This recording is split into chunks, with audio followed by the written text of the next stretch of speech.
ఇప్పుడేమో అంతా అప్పుడు బిచ్చకంప పెరిగిపోయి అంతా ఏమీ లేదుగా. వాళ్ళు బ్రహ్మాండం పనులు జరుగుతున్నాయి, విపరీతంగా పనులు జరుగుతున్నాయి. అనుకున్న టయానికి అయిపోయింది రాజధాని, పోలవరం కూడా అయిపోయింది. అది అంతా పనికి మాలిన ఆలోచన. ఇది ఆడవలేక ఏదో అదేని ఇదే ఒక్క చేయడం ఏమి కాదు. అసలు 3 రాజధానులు లేదు అసలు. ఎక్కడున్నా ఒక్క రాజధాని, అదే అమరావతి రాజధాని అంతే. ఖచ్చితంగా ఎవడు వచ్చినా ఏమి చేయలేడు. ఇక కొత్త కూర్చోవడమే. పార్లమెంట్ పంపిస్తారు, పార్లమెంట్ బిల్లు పాస్ అవుతుంది కంపల్సరీగా. మోడీ చేస్తాడా పని. రాజధాని ఏ డోకా లేదు, ఎనకోళ్ళకి ఇబ్బంది లేకుండా ఏ పార్టీ అయినా రావచ్చు. ఎవరు కదిలించడానికి వెళ్ళారు. వాళ్ళు ఏదో పనికి మాలిన వాళ్ళు, తెలిసి తేలిన వాళ్ళు ఎన్ని పేకు వార్తలే గానీ కరెక్ట్ గా పనులు బ్రహ్మాండంగా జరుగుతున్నాయి. 30,000 మంది కూలీలు ఉన్నారు. బ్రహ్మాండంగా అయిపోతుంది పనులు. చాలా మంది చనిపోయి మాకు రాజధాని లేదని 3 ముక్కల మాటలని సైకో చెప్పాడు. సైకో మాటలు మీరు నమ్మొద్దు అని బాబు గారు మొన్న నిర్ణయం తీసుకున్నారు. మేము ఆ నిర్ణయానికి చాలా సంతోషపడ్డామండి. ఎందుకంటే శాఖజీవులు ఉన్నారు అమరావతిలో చాలా మంది. ఎంతమంది రైతులు కష్టపడి ఆ ఉద్యమం చేస్తే వాళ్ళని కొట్టి చంపేసి చాలా చిత్రవదలు చేశారు. మీరు అబద్ధాలు నమ్మొద్దు, నిజాలు చూడండి. ఇప్పుడు యువతను చూసి మీరు మాట్లాడండి. వాళ్ళు ఇస్తామన్న ఉద్యోగాలు దేనికైనా గానీ కూటమి ప్రభుత్వం బాగా పనిచేస్తుందండి. మనం 3 తండ్రులను కాదు, ఒకే తండ్రిని ఎంచుకోవాలి. ఒకే తల్లికి పుడతాం మనం, 3కి పుట్టంగా. అలాగే మనకి రాజధాని ఒకటే అమరావతి చెప్పొచ్చు. మా రాజధాని సార్ మాకు చెప్పారు ఈ రోజు, అమరావతి మన రాజధాని, ఒకటే రాజధాని అని. 3 ముక్కల ఆటలు వద్దు మాకు. ఒకటే మాట ఒకటే పాటలో మేము నడుస్తామండి. పూటకం మాటలు పూటకం వరాలు మాకు వద్దు. ఒకటే మాట ఒకటే పాట, రాజధాని అమరావతి అనే మేము నమ్ముతున్నామండి. నమ్మి ఈ రోజు మీకు మీడియా ఎదురుగా ఇంత ధైర్యంగా గుండె మీద చేసుకొని చెప్తున్నాం. మేము ఇటుకు రాయి కట్టింది అమరావతి కోసమే మన చంద్రబాబు నాయుడు గారు. ఆ ఇటుకని కదిలిటాకి ఎవరి వల్ల కాదు, ఇది మాత్రం కన్ఫర్మ్. అంటే గత 5 సంవత్సరాలు బట్టి మన రాష్ట్రానికి రాజధాని ఏది అంటే చెప్పుకోలేని పరిస్థితిలో ఉన్నాం మనం. అలాంటి ఈ రోజు గర్వంగా మా ఆంధ్రప్రదేశ్ రాజధాని అమరావతి అని చెప్పుకునే పొజిషన్ లో ఉన్నాము. తెలుగువాడికి గర్వపడే రోజు తీసుకొచ్చారు ఈ రోజు. ఆ రైతులకు కూడా ఇన్నాళ్ళు ఏంటి మన పరిస్థితి అనే నిద్రలేని రాత్రులు, చాలా మంది చనిపోయిన పరిస్థితులు కలిగినాయి. అలాంటి వాళ్ళందరికి కూడాను అంటే మళ్ళీ అలాంటి పరిస్థితి రాకూడదనే కదండి ఈ రోజు నిన్న జరిగింది. కాబట్టి మళ్ళీ అలాంటి పరిస్థితి, వెనకటి పరిస్థితి రాదనే కోరుకుంటున్నాము. రాదనే నమ్మకం కూడా ఉంది నిన్న జరిగిన విషయానికి. వచ్చి చూస్తే సార్, ఏదైనా మనం ఒక ఆర్డినరీగా ఒక సొంత గృహం నిర్మించుకోవాలంటేనే 6 నెలల నుండి సంవత్సరాల వరకు పడుతుంది. అలాంటిది ఒక రాజధాని నిర్మించడం అనేది ఒక ఓవర్ నైట్ లోనో లేకపోతే ఒక నెలలోనో 6 నెలలోనో అయ్యేది కాదు. నిదానంగా జరిగిద్దండి, అది ఖచ్చితంగా జరిగిద్దండి. ఎక్కడో కూర్చొని ఏదో అనుకోవడం కాదు. లాస్ట్ 5 ఏళ్ల పరిస్థితి చూసుకుంటే ఇప్పుడు ఖచ్చితంగా ఉందండి. అభివృద్ధి అనేది ఖచ్చితంగా ఉంది. తెలుగు వాడి ఆత్మగౌరవాన్ని నిలబెట్టినట్టండి. ఎక్కడికి వెళ్ళినా కూడా ప్రపంచ దేశంలో మాది అమరావతి రాజధాని అని చెప్పుకోవడానికి గర్వపడే పరిస్థితి తీసుకొచ్చారండి. అమరావతియే శాశ్వత రాజధాని, ఒకే ఒక రాజధాని అనే విధంగా ఒక తీర్మానాన్ని పెట్టారు. దీని మీద మీ అభిప్రాయం ఏంటి? మీరేమంటారు? ఈ అమరావతి ప్రాంత వాసులందరికీ కూడా ఇది చాలా శుభకరమైన పరిణామం అండి. ఎందుకంటే అమరావతి వాసులందరూ కూడా ఎన్నో పాతలు పడ్డారు. గత గవర్నమెంట్ లో బూటకాలతో తన్నించుకొని, అలాగే అమరావతి టు తిరుపతి అని చెప్పేసి పాదయాత్రలు చేసి వాళ్ళందరూ కూడా నిద్రాహారాలు లేక మరి అమరావతి వాసులందరూ కూడా ఎంతో కష్టపడి ఎన్నో చేసి అమరావతిని పొందారు. ఈ రోజున అసెంబ్లీలో బిల్లు ప్రవేశపెట్టారు. నిరుద్యోగులకి ఎంప్లాయ్మెంట్ ఇస్తూ ఎక్కడికి వెళ్లకుండా, విదేశాలకు వెళ్లకుండా అమరావతి ప్రాంత వాసులందరూ కూడా, పిల్లలు కూడా చదువుకొని ఇక్కడే ఉద్యోగాలు చేసి ఎంతో డెవలప్మెంట్ అయితే అవకాశాలు ఉన్నాయని చెప్పి తెలియజేస్తున్నాము.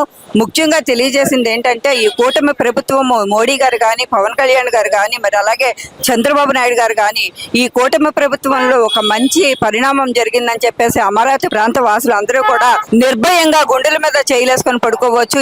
తర్వాత ఏ గవర్నమెంట్ వచ్చినా, ఎన్ని క్యాపిటల్ సిటీలు వచ్చినా సరే అమరావతి ఏకైక రాజధాని, అమరావతి క్యాపిటల్ గా నిలబడిపోతుందని చెప్పేసి ప్రాంతవాసులు అందరూ కూడా చాలా గౌరవంగా ఫీల్ అవుతున్నారు. వాళ్ళు ఫస్ట్ నుంచి కూడా క్యాపిటల్ అమరావతిని వ్యతిరేకిస్తానే ఉన్నారండి. వైసీపీ గవర్నమెంట్ మొత్తం అమరావతి అవ్వకూడదని చెప్పేసి ఎన్నో ప్రయోగాలు చేసింది. అవన్నీ కూడా ధీటుగా ఈ రోజున కూటమి ప్రభుత్వం అమరావతి వాసులకి వచ్చిన మహత్తరమైన గిఫ్ట్ అండి ఇది. రానున్న రోజుల్లో కూడా అమరావతి సస్యశ్యామలంగా ఉండి ప్రాంత వాసులందరూ కూడా సుస్థిరంగా గుండెల మీద చేయలేసుకుని పడుకునే రోజులు దగ్గరలో ఉన్నాయని తెలియజేస్తున్నాము. ఏకైక క్యాపిటల్ సిటీ అమరావతి, రాజధాని అమరావతేనండి. దీంట్లో ఏకాగ్రీవంగా ఎటువంటి మార్పు ఉండదన్నమాట. అది ఎన్నో కంపెనీలను తీసుకొస్తున్నారు మన నారా చంద్రబాబు నాయుడు గారు.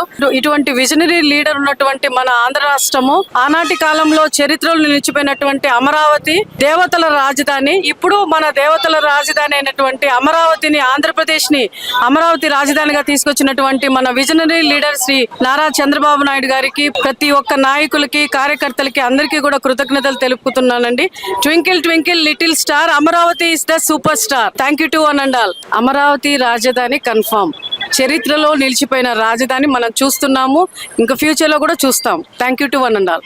ఒకటే రాజధాని ఉంటే అందరికీ యూస్ఫుల్ గా ఉంటది. ఇంకోటి ఏంటంటే ఎవరు ఎన్ని పెట్టుకున్నా గానీ రాజధాని అనేది అమరావతి అయింది.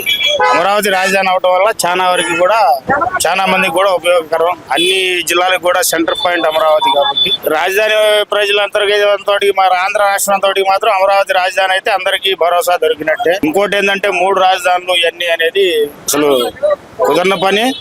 దానివల్ల ఎవరికి యూస్ లేదు. గత ప్రభుత్వం కూడా, మేము మామూలుగా స్పెషల్ గా చెప్తున్నాను, గత ప్రభుత్వం కూడా చాలా వాటికి ఇబ్బందులు పెడతాం ప్రజలు, చెప్పి కొన్ని చేయకుండా ఉంటాం. అయినా అతను గత ప్రభుత్వం సీఎం గారు ఏం చెప్పారో ప్రజలు అనుకున్న లీడర్లు ఉంటారు కదా కొంతమంది, వాళ్ళైతే మాత్రం బూతులు తిట్టుకుంటూ, బూటు కాలుతుందంటూ, నానా రకంగా ఇష్టానుసారంగా మాట్లాడుతూ, వల్గర్గా, చిన్న అంతరం పెద్దంతరం లేకుండా కాళ్ళతో తంత ఇట్లాంటివి చేశారు. అంతెందుకు నేనే ఉన్నాను, ఫస్ట్ నుంచి కూడా నేను ఒక విధి విధానంలో ఉండేటప్పుడు. వైసీపీ గవర్నమెంట్ లో ఉన్నప్పుడు నా మీద కూడా దాడులు జరిగి వాళ్ళు చేశారు. నేను అప్పుడు ఆ టైంలో హైదరాబాద్ వెళ్ళిపోయాను.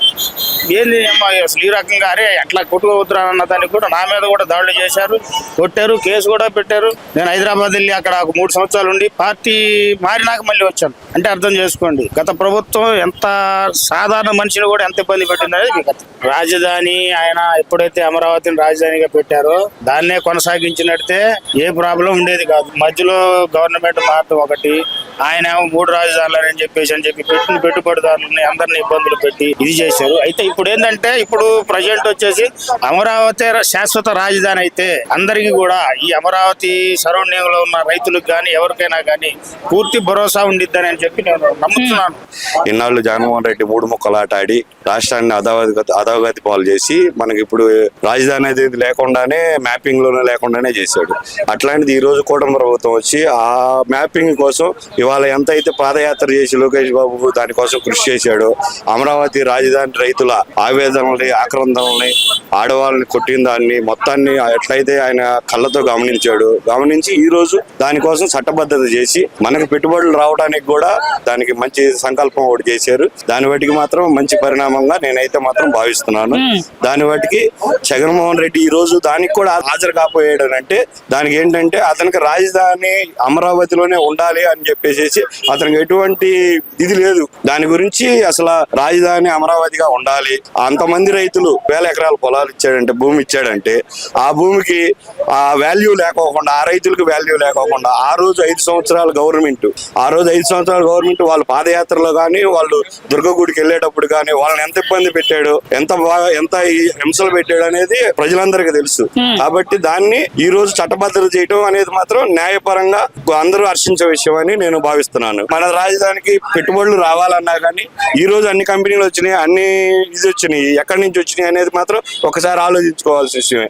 ఇప్పుడు కూడా మనం 3 రాజధానులు అన్న విషయం మీద అయినా కానీ ఇవాళ అటు పక్క చూసుకుంటే విశాఖను కానీ, ఇటు పక్క చూసుకుంటే గుంటూరు, విజయవాడని కానీ, అటు పక్క పోతే అనంతపూర్, కర్నూలు, కడప, చిత్తూరు ఆ ఏరియాలను కానీ అన్నింటినీ సమన్వయంగానే మన కూటమి ప్రభుత్వం అనేది. ఈ రోజున ఒక రాజధాని అనే విధానం ఎందుకు వచ్చింది అని అంటే ఆ రాజధానికి మనకంటూ ఒకే రాజధాని ఉండాలని చెప్పేసి దాని మీద ఫైట్ జరుగుతుంది. కాబట్టి దాన్ని కూటమి ప్రభుత్వం వచ్చిన తర్వాత దాని మీద మీకు పూర్తి స్పష్టమైన ఆదేశాలు ఇవ్వడం జరిగింది.